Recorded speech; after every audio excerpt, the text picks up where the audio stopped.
very lucky to have Christine McIntyre, our wonderful director. She's really driven a lot of this project forward.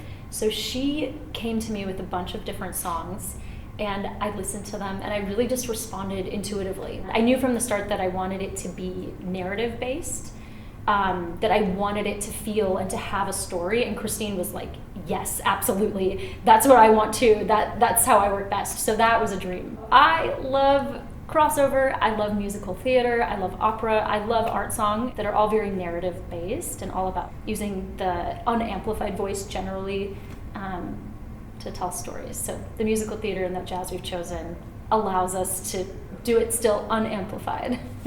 It might at moments feel like, whoa, where are we now?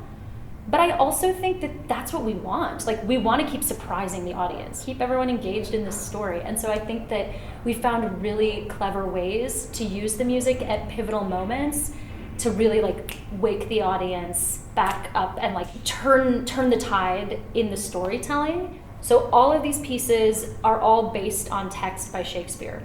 Most of them are direct texts from Shakespeare's works.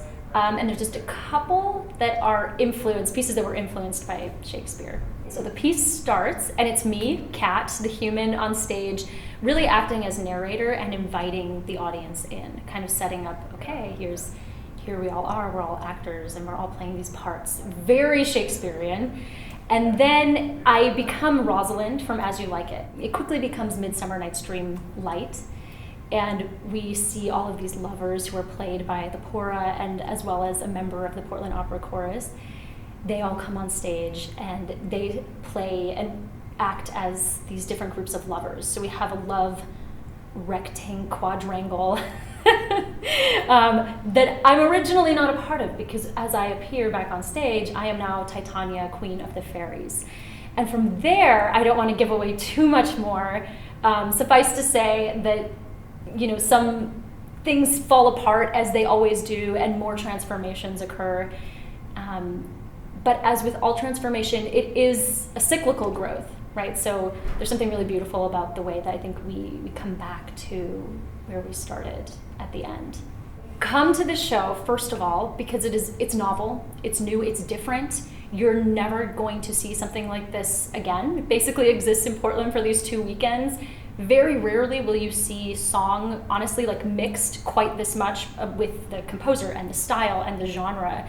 And very, very rarely will you see song used to tell a narrative story. This piece also has a wind quintet, so that's another really neat, really special part of this program.